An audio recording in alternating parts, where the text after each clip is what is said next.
Hi everybody, Jonathan here with another Twinmotion video, and today we're going to be looking at some of the new features of Twinmotion 2022.3 on one of my sort of made up tutorial projects that I did a little while ago.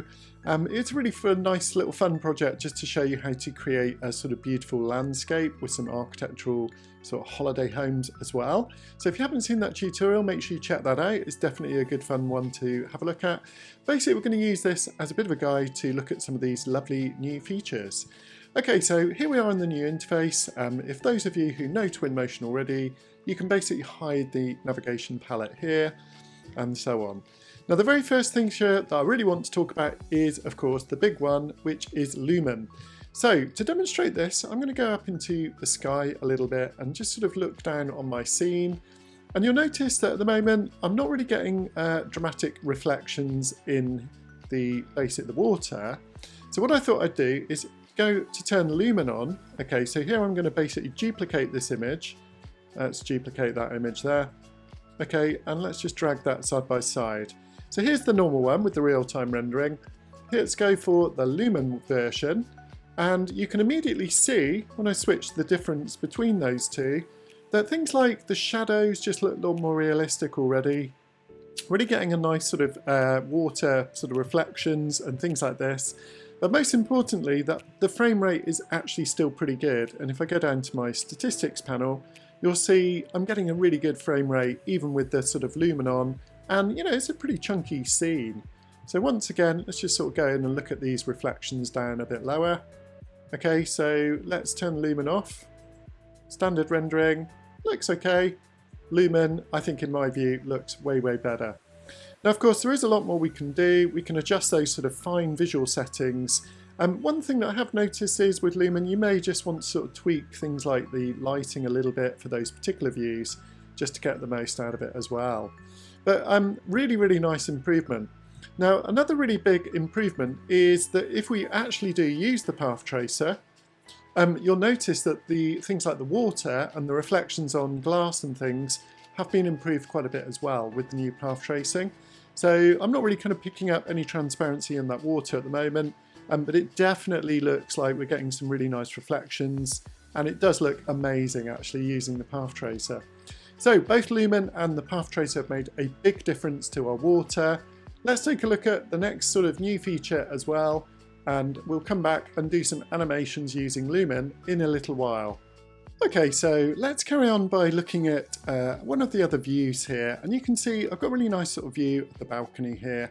If I wanted to, of course, I can click into full screen and sort of navigate around and get a bit of an impression of this lovely holiday sort of design. But let's kind of pop out full screen for a second. What I'm going to do is just hide my library just to make my viewport a bit bigger, and let's hide the stats panel as well. So I'm going to basically turn Lumen on. Okay, so let's do the same little trick once again. We'll click on that view, we'll duplicate it. It's a really good little tip, this, in just sort of, you know, seeing before and after the effect of things like Lumen and ray tracing. So, you know, already that's looking significantly nicer. What I'm quite keen to do though is just sort of pan the view back a bit. Let's slow my camera down and let's just sort of go down into the scene.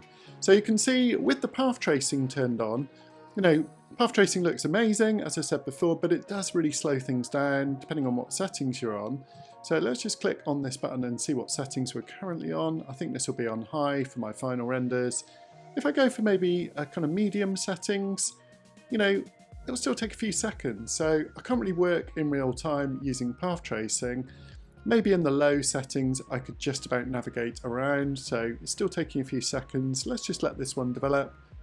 Oh, you know, I can't wait. I get a bit bored already.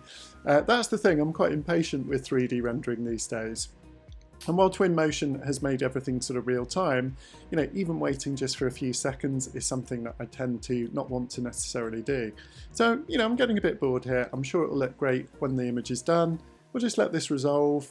And you can see once the ring gets round to the final loop, basically it will kind of do what they call a cleanup and sort of get rid of some of these sort of extra little dots which are part of the GI. So we're nearly there. You know, that does look absolutely fantastic, that path traced image. So if I was doing a still image and I had the time, I would go for that. But if we go for low settings, you'll see it will kind of resolve relatively quickly. but I can't really move around. You know, even if I try and use my keyboard now to move around, it's just kind of, you know, clunking out. So let me click R to turn the path tracing off. And let's just go back to our standard view. So here's our sort of starting point. And I think you'll agree, you know, it definitely looks a little bit flat without sort of the nice kind of quality of the lighting and the shadow. Okay, so let's have a look at with the Lumen turned on, and we can see definitely the water moving and the effect of that global illumination. Now let's dig a bit deeper into some of the Lumen settings and see if we can improve things a bit more. So we've got one called Scene Detail, and boy, see, this seems to kind of like, yeah, it definitely has an effect. You can see it gets a lot darker if I slide down there and a bit lighter there. We've got the view distance here. Let's just see what distance that has. Yeah, okay. That has a bit of an effect when it's particularly low. We're really not getting much of the sort of shadows coming in. As we go a bit higher, we're kind of seeing those shadows of the water and things from the trees moving away. So that's really nice, this sort of real-time lighting. Here we've got lighting update speed. So that's going to update, you can see, really, really fast. You can see these pools of light from the reflections and things. If we go down a bit slower, you know, you can see it's a bit less distracting there. There's a little item here called Visualize Mesh Conflicts. I'm really not quite sure what that means. Okay, so it says magenta areas are too complex, yellow areas are too small, or too big, or too far away. So interesting, it gives you some analysis. Let's turn that off. Let's go down to optimized. Okay, so we've got optimized and full. Can't really see much difference there. There's a little bit of a difference if you look at the chrome here. And the kind of chrome there sort of pops a bit more. Now if we increase the quality of the Lumen, I think what this will do is probably slow us down. If we go to our frame rate, just pop that open there. You can see I'm definitely using more of my video memory to get that higher level of quality there. But I've still got a good frame rate, to be fair. And if I increase the bounce count, that should make for an even nicer sort of quality preview. So when I'm moving around, let's just speed the camera up a bit, you know, as I go, getting a nice sort of quality preview and getting those lovely reflections coming in as well. Okay, so finally, I want to talk about the lighting. So if we go on to the lighting, let me kind of just see if I can swing through the time of day. Of course, I can't at the moment. And the reason for that is I've got an HDRI in here. So if I go to my HDRI, the only way to move that around would be to bring the intensity up and actually kind of do that rotation to get that sun coming in. What I may do though is just disable that for a second, go back to my normal sun, okay, and now I can adjust that time of day dynamically. What I'm quite keen to do is see if I can kind of get the sun intensity quite high. Okay, there we go. Yeah, that's definitely a bit too bright. Just sort of coming in a little bit more into the design. That does look really nice already. So let's just see if I can tweak that time of day a little bit here. Yeah, that makes a massive difference. Okay, that's looking amazing. Let's go to exposure. Okay, so this is one of the new settings that I wanted to talk about, the local exposure. So if we go into, let's close details down for a second.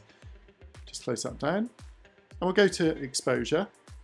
Now you can see we've got auto exposure, and this is obviously just, you know, darkness or brightness for the entire image. So, you know, okay, so there we are back at 0 exposure, just normal. But if we go to local exposure, we can now highlight, basically enable that. And we've got some sort of different settings in here which are pretty nice. Okay, so do check these out. Highlight reduction. Yeah, you can see it's definitely having a pretty subtle effect. Let's just let that Lumen update. And let's go up to the top. I can see a little bit of an effect there on the highlight reduction. Let's have a look at the shadow boosting. Yeah, I mean, you know, you can definitely see these areas are a lot darker. When I boost the sort of shadows, they definitely get a lot lighter. So that's kind of nice in terms of GI. Okay, so here we are with this particular view, and you can see I'm looking at the environment and I've gone into the local exposure because I really just want to show you what massive difference this makes at the moment. So at the moment we've got this very sort of bright spot here of the external, and the shadows are kind of looking pretty dark. So what we can do is we can reduce the amount of brightness on the highlight.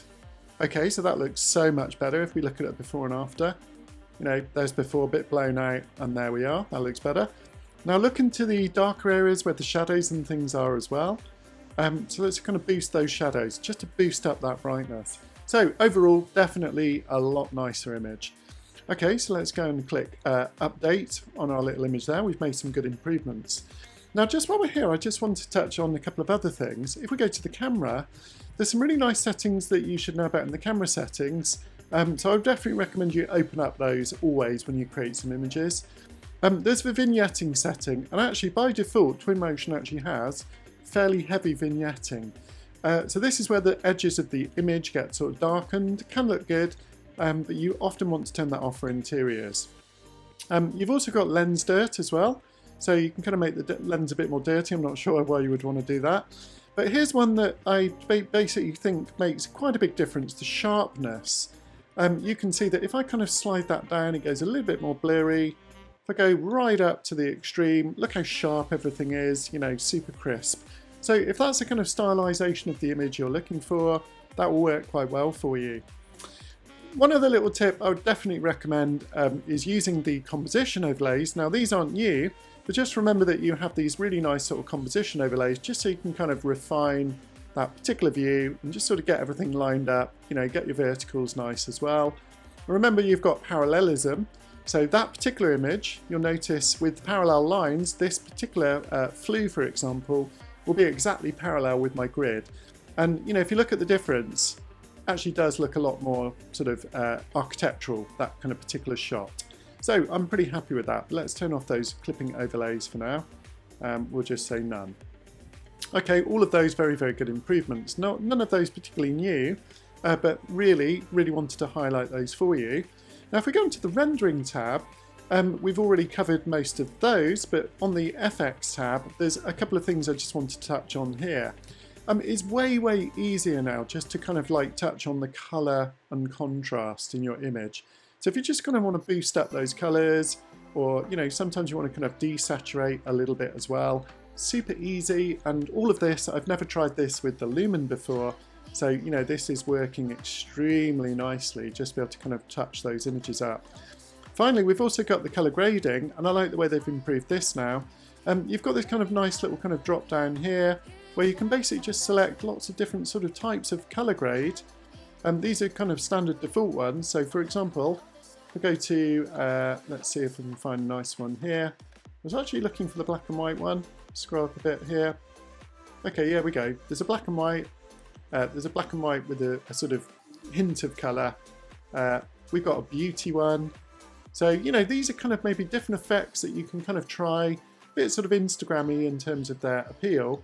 Let's see if there's another really nice one that I like the look of. Go for that early bird one. You know, that's definitely a sort of 1920s sort of look. Got the kind of blockbuster, sort of film noir type look as well. So these are quite fun to try. And the good thing is you can always sort of do an image before and after. Okay, fantastic. We also, of course, still have the old filters, but there's nothing new in there, unfortunately. I would like to see some nicer sketch filters in here. You know, we've got these kind of basic sketch ones here. The one that I actually prefer out of all of these is probably these line light ones. Just giving a bit of sort of graphics to them. You know, maybe the regular one's not too bad, but they're not perfect. Okay, so I would like to see Twinmotion improve these sketch filters. Okay, so the next big new feature we're going to look at is animated FBX files, and this is pretty amazing. So all you're going to need to do here is go and locate some animated FBX files, which you can download from the internet. I've got a couple of mess around examples here.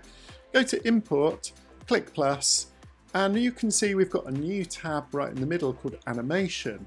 Okay, so basically we're going to need to go and find some animated FBX files. I've downloaded a couple of just playing around, and let's load in one of these here. So let's click open. You'll notice that there's a couple of options in here. Let's just leave it as it is for now. Okay, and the FBX file will come in.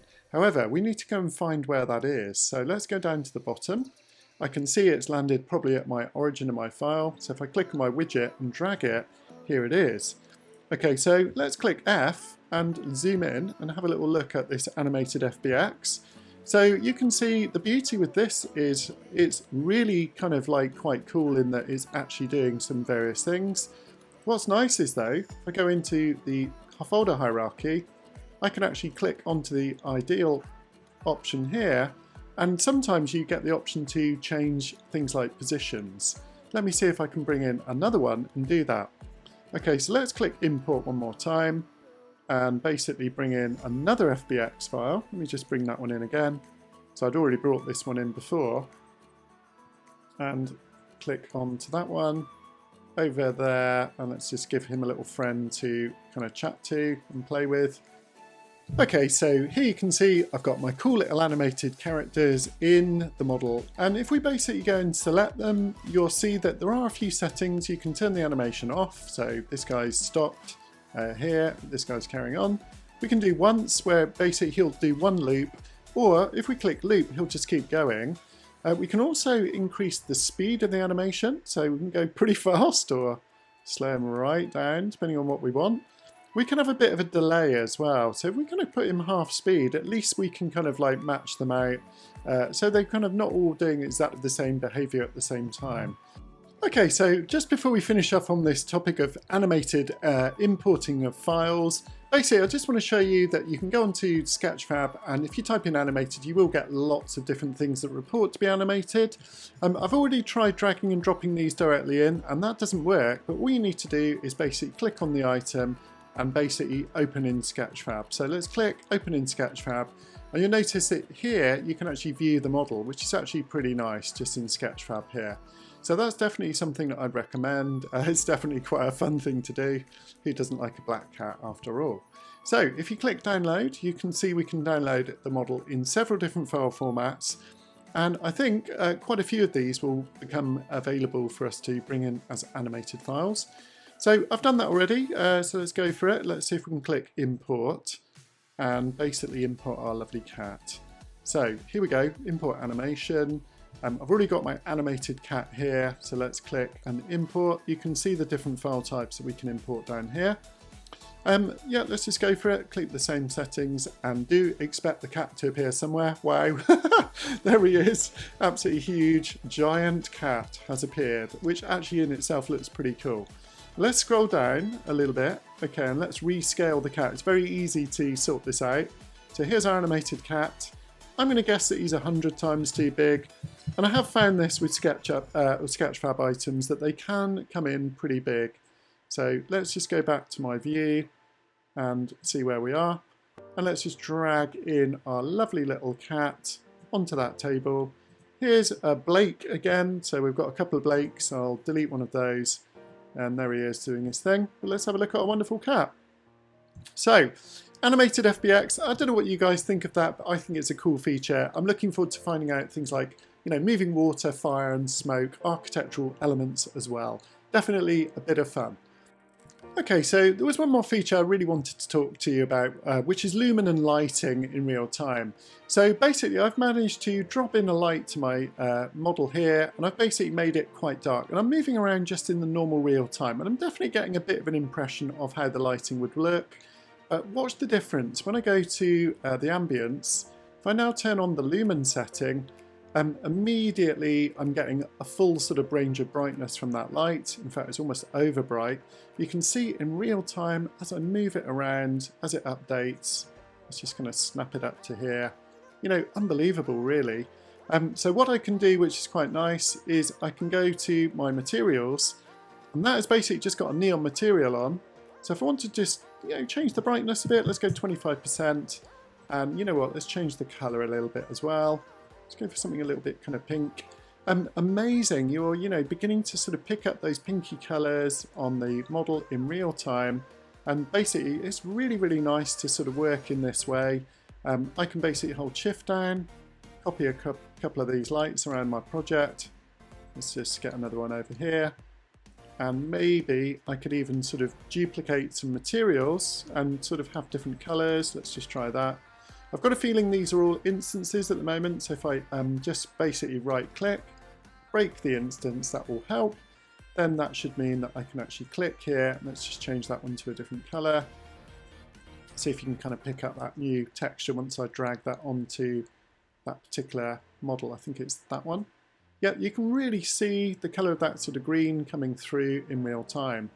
So really nice aspect. I'm going to go up to my environment. I'm just going to tweak my environmental brightness up a little bit there, just to see if I can create a really nice atmospheric sort of moody kind of nighttime image, which I'm pretty happy with. And once again I can click update. So I'll be able to render that out when I want to. Thanks to Lumen, the lighting has been very easy to adjust and really cool. Fantastic. The next big feature I really want to talk about is quite a big important one for me, and I think for architectural visualization and product visualization this is an absolute game changer.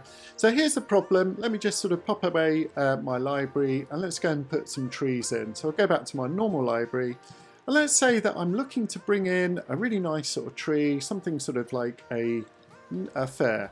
Now I want to bring this in and I want to place it just so I get a little bit of context, but the problem is I can't really see, for example, if I want to place something into the foreground, you know, the place where it needs to go just to get it exactly where I want it. So what I can do is basically click onto the three dots on the image and I can click Media Preview. So now I've got my Media Preview, I can kind of keep that where it is. Okay, I can navigate around my scene in a bit more detail and I can take those trees that I was placing and just kind of move them around, just to kind of keep an eye on that scene in a bit more detail. So watch this, here's that tree that I just placed. You'll see that when I move it in and out of the image there, it kind of comes in and out of this preview here. Can we lock that? Yeah, it looks like we can unlock it and undock it, so you could even put that potentially maybe on another screen, which would be really cool. There's a couple of little settings here, not quite sure what those do. Low quality, oh I see, that's a sort of quality setting. Okay, yeah, fair enough. And I guess we could make this a little bit larger if we wanted. See if we can actually increase the size. Yeah, we can. So that's actually really cool. Let's just tuck that down there for a bit and carry on sort of composing our image. So that looks really nice. I want to bring in some low vegetation now and bring something in that's appropriate to this particular image. Maybe kind of drag it into the scene. You can see, you know, I'm way back, so let's kind of move it forward a bit and you'll just about sort of be able to kind of see that appear, particularly if I kind of grow it in size a little bit. You're getting the idea. You can navigate around. I think I'm actually a bit lower down, so let's just drag that in again. Yeah, okay, that's much nicer. You can really get a feel for how I'm able to build out this scene beautifully by working in the editor. And when I'm done, I can basically just close that down and maybe, you know, go back to my original image and it looks absolutely amazing. So I think just a final couple of tweaks here on this particular image. I'm just going to go for one more little try on the Lumen. Let's go to rendering, put Lumen on. Already looks considerably darker. Okay, so I do need to tweak my settings for this. Let's go to my environment. Let's just boost up my environmental control a little bit. And now what I might need to do is just go to my local exposure, enable that and just kind of reduce that highlight. But it's a, you know, a really nice sort of little aspect to Twinmotion that you can kind of tweak all of these things. Let's just click onto something else. Okay, fantastic. Pretty happy with that image, so I can click update as well. There's one additional big new feature that I also want to show you, and this is the ability to now be able to paint with both SketchUp and also Quicksil assets. So I've actually gone to my Quicksil Megascans. I've downloaded a couple of different assets. I'm going to show you how this works. So let's go to the populate panel, and you'll notice I'm on foliage paint at the moment. And all we need to do is basically drag in some individual or groups of plants. So let's just click on that one and let's just get our populate and let's just drag those in to that dock there. So I'm just going to drag a bunch of these different sort of styles in. Let's get some tundra grass as well. Let's drag that one in and just click back onto populate and select a couple of those, maybe that one and that one. And let's also go for a couple of these plants here, they're quite nice. So I like to drag those across and just sort of put them in the dock there. And then when I'm ready, I can get my brush. Okay, so let's zoom in, let's just close that down to a nice little area here in a bit of detail. Okay, so watch what happens now when I go to paint with this new wonderful tool. Basically, here we are. we're actually painting the vegetation with that wonderful Quicksil quality assets. And as you know, with the Quicksil stuff, it's pretty amazing in terms of like the quality and everything else. So, you know, this is fantastic. We've got this ability to paint, and we can also select each individual one and sort of vary the density, as you can see, or the size. I mean, it's just amazing. So this is a huge new feature that will really allow you to really rapidly expand your assets, both using Quicksil Megascans, and that was just one section. If you look into all of these, just many more plants that you can use. So really great news for architects and landscape designers looking to expand their arsenal, particularly for things like planting, for vegetation scatter or vegetation paint. What an amazing new feature, I'm sure you'll agree. Okay, so the final sort of thing I wanted to talk about is, as well as Lumen just being amazing and just really blowing my mind, you know, look at that sort of transparency on the water and those reflections. Again, just can't resist just showing you the difference between the standard renderer that we were using and the Lumen renderer. Absolutely incredible. But really, I just want to talk about this. So if we go over to the library, it's basically we now have Adobe Substance 3D materials available. So I'm really keen to try out some of these on my model, and I'm going to basically see if I can bring in something that might be appropriate. Let's see if we've got some nice sort of decking. So I'm going to drag that onto the project, and let's just sort of zoom in a bit here to our kind of cladding and see if we can get a nice view of this. So the thing about Adobe Substance materials is there's just a huge array of them. And if we scroll down, you'll notice that we've got all the different basic parameters. Now this will work best if I just pop out this side window. So just check out the kind of sheer variety of things that I can do with this particular texture and material. I can basically sort of slide through and just modify in real time. Just seems like it needs a few seconds to update, and basically it just kind of updates very rapidly. Let's just sort of get in there, and that looks really cool. Let's just sort of introduce the amount of knotting. And, you know, unlimited amounts of sort of control and texture. We can rotate it around if we want to, and basically let's have a look at that really close up. Look at the quality of these materials, they look amazing. In fact, actually, you know, it's really when you get really close up that you can really start to see the difference there. Now, I quite like that, that's pretty cool. A little bit of shine on my project, and I've totally changed the look and the feel of my project very dramatically using Adobe materials.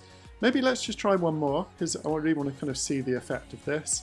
What should we try? Let's see if we can go for some, not quite sure what the right one to try is here.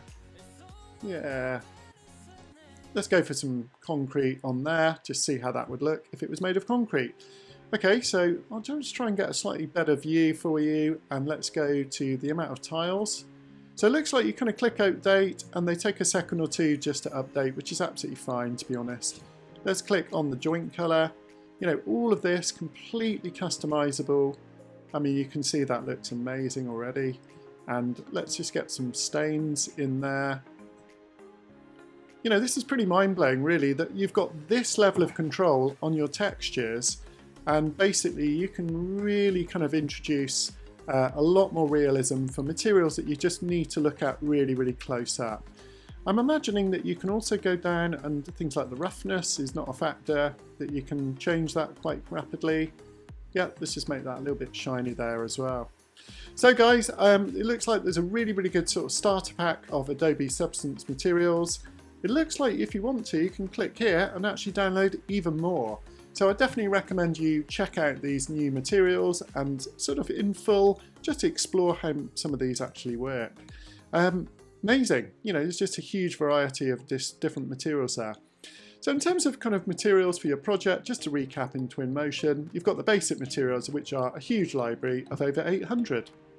You've also got now Sketchfab with lots of textures and materials and objects, as well as the Megascans, absolutely huge range of 3D assets. And you know, you can find these in all different sort of types and characteristics of both 3D models and assets. But now with the addition of the Substance, Adobe Substance sort of asset library, this is unbelievable. And you know, we've just got an incredible array of things that we can do. So do make sure you check that out. I would love it if you would like and subscribe if you enjoyed the video. I do plan to make a lot more. They do take quite a bit of time, so please like and subscribe to motivate me. I look forward to seeing you in the next video, guys. Thanks for watching and see you soon. Bye bye.